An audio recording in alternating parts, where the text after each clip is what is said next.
blessures qui lui ont été infligées par les forces nouvelles. Le procureur lui-même, dans sa déclaration d'ouverture, a souligné l'importance des élections, pour, il est vrai, immédiatement prétendre que tout s'était bien passé.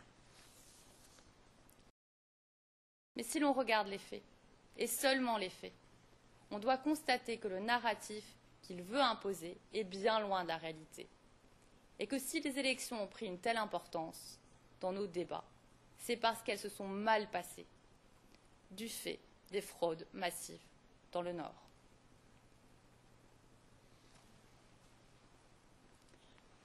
Le procureur indique que le président de la Commission électorale indépendante, la CEI, a annoncé les résultats provisoires et a déclaré que Ouattara avait remporté 54,1% des voix et Gbagbo 47,9%, paragraphe 7 du document contenant les charges. Mais il se garde bien de préciser que la CEI n'avait pas le pouvoir de proclamer quiconque, d'une part, et de décrire les circonstances dans lesquelles ces résultats furent annoncés, d'autre part. Ces circonstances sont pourtant révélatrices. La CEI ne pouvait, selon la loi, ne faire état que de chiffres provisoires, soumises à d'éventuels recours, prises en compte ensuite par le Conseil constitutionnel, seule habilitée à proclamer un vainqueur. Elle aurait dû se prononcer le 1er décembre 2010, avant minuit. Or, à quelques minutes avant minuit, voilà ce que nous disait le président de la CEI. Le président, la question de minuit a été posée. Est-ce qu'après minuit, la CEI a encore la compétence de proclamer un résultat? Je vais vous répondre qu'il n'est pas encore minuit. Merci.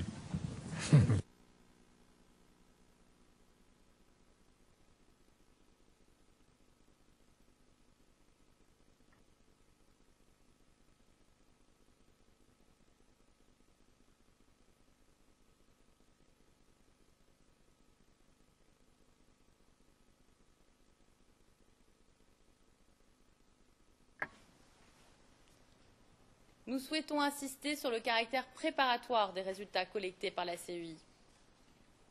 Dans le cas d'une élection présidentielle, la CEI se livre à un travail préparatoire à la décision du Conseil constitutionnel. Au terme de l'article 2 de la loi portant création de la Commission électorale indépendante, il est précisé que dans le cas des élections présidentielles, la proclamation définitive des résultats relève de la compétence exclusive du Conseil constitutionnel, conformément à l'article 94 de la Constitution de la Côte d'Ivoire. La CEI n'est pas le Conseil constitutionnel. Lui seul est habilité à proclamer des résultats définitifs de l'élection présidentielle. En aucune manière, la CEI n'est un Conseil constitutionnel bis, malgré ce que la communauté internationale et une presse engagée ont tenté de nous faire croire. Et malgré ce que le procureur a tenté de nous faire croire le 19 février 2013, dans sa déclaration d'ouverture, lorsqu'il a affirmé que la décision de la CEI aurait été renversée, overturned, par le Conseil constitutionnel. Quoi qu'il en soit, cette annonce de résultat n'est intervenue que le jeudi 2 décembre 2010, dans l'après-midi, au-delà du terme fixé par la loi. De plus, cette annonce a eu lieu dans des conditions éminemment suspectes. Le président de la CEI semble avoir été convaincu de se rendre seul au quartier général d'Alassane Ouattara pour y faire une annonce, à la surprise générale, alors même que tous les autres membres de la commission électorale l'attendaient au siège de cette commission. Je vous propose d'écouter un extrait. Effectivement, c'est un scénario incroyable auquel nous avons assisté cet après-midi. Nous nous sommes rendus dans le quartier de la Riviera pour assister à une conférence de presse du RHDP, le parti d'Alassane Ouattara. Dans un premier temps, cette conférence a été repoussée, puis alors que nous étions plus que quelques journalistes, nous avons été invités dans la salle de presse. Youssouf Bakayoko, le président de la CEI, est arrivé, sans préambule, escorté par 2 militaires. Dans une brève élocution, il a détaillé les résultats de l'élection présidentielle en donnant Alassane Ouattara, candidat du RHDP, comme gagnant du scrutin avec 54,10% des suffrages contre 45,9% pour Laurent Gbagbo. Cette annonce aurait dû logiquement se faire au siège de la CEI, mais c'est sans plus d'explications qu'ils nous ont été communiqués. Ce sont bien entendu des résultats provisoires que le Conseil constitutionnel devra valider dans les prochains jours.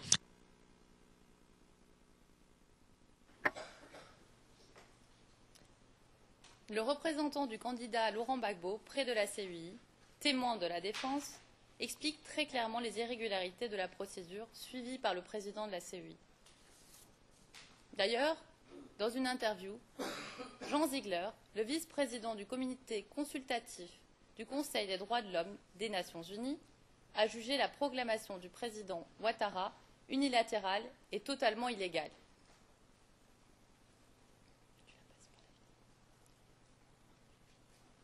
Ce qui signifie que la CEI n'a en réalité jamais annoncé de résultat. Seul son président s'est exprimé, mais il l'a fait de manière suspecte, illégale et anticonstitutionnelle. Par ailleurs, la certification par les Nations Unies de ces soi-disant résultats a été faite en violation de la résolution 1933/2010 du Conseil de sécurité. En effet, au terme de cette résolution, le représentant spécial du secrétaire général était mandaté pour ne certifier que les étapes de la procédure électorale. En clair, il devait attendre les résultats du Conseil constitutionnel pour certifier un résultat et en aucune manière court-circuiter ce Conseil constitutionnel sur la base de chiffres provisoires. D'ailleurs, il est curieux que le président de la CEI ait annoncé Alassane Ouattara en tête, alors que la CEI avait reçu la veille une lettre de la société chargée de traiter électroniquement les résultats, dans laquelle il était indiqué que Laurent Gbagbo devait devancer nettement Alassane Ouattara. Nous vous renvoyons à la pièce du procureur 0022 1704. Notons enfin qu'Alassane Ouattara avait été informé dès le 8 décembre 2010 que la proclamation des résultats par la commission électorale indépendante n'avait aucune valeur juridique. Il n'appartenait qu'au Conseil constitutionnel de se prononcer. Et c'est en vain que le procureur tente de faire oublier à la Chambre les dispositions constitutionnelles au motif que le président Gbagbo que le président du Conseil constitutionnel aurait été un allié du président Gbagbo. C'est ce qu'il nous dit au paragraphe 7. Mais ce n'est pas le président du Conseil constitutionnel seul qui a proclamé le président Gbagbo vainqueur des élections, mais le Conseil constitutionnel tout entier, en assemblée plénière, composé de ses 7 membres.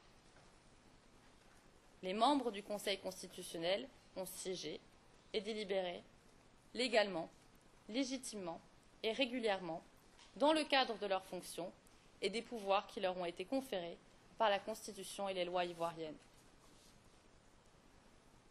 Il était intéressant de noter que même après que le président Gbagbo ait été arrêté, le Conseil constitutionnel n'a pas voulu renverser véritablement sa décision antérieure et s'était contenté d'indiquer qu'il faisait sienne les décisions de l'Union africaine en proclamant Alassane Ouattara président le 6 mai 2011. Enfin, le procureur tente aussi de vous faire croire, que le président Gbagbo et Alassane Ouattara auraient prêté serment simultanément. Il n'en est rien. Peu de temps après la déclaration du président de la CEI à son quartier général de campagne, Alassane Ouattara se présenter aux journalistes dans la même salle comme le président élu. Il envoya ensuite, le 3 décembre 2010, une lettre au Conseil constitutionnel dans laquelle, et je cite, il disait « J'ai l'honneur de vous faire parvenir mon serment écrit en vous demandant d'en prendre acte et d'en tirer toutes les conséquences de droit. » En clair, il informait le Conseil constitutionnel de ce qu'il s'était autoproclamé le président de la République. Le Conseil constitutionnel lui répondait le 8 décembre 2012 que la commission électorale indépendante n'a pu valablement vous déclarer élu comme nouveau président de la République de Côte d'Ivoire. Après avoir proclamé les résultats définitifs, le Conseil constitutionnel a informé Alassane Ouattara que la seule personne habilitée à prêter serment était le président Gbagbo. Et ce n'est que à ce moment-là, le 4 décembre 2010, que le président Gbagbo prêtait serment devant le Conseil constitutionnel. Il est intéressant de noter que le Conseil constitutionnel jugeait le 22 décembre 2010 que l'autoproclamation d'Alassane Ouattara était nulle et nulle d'effet.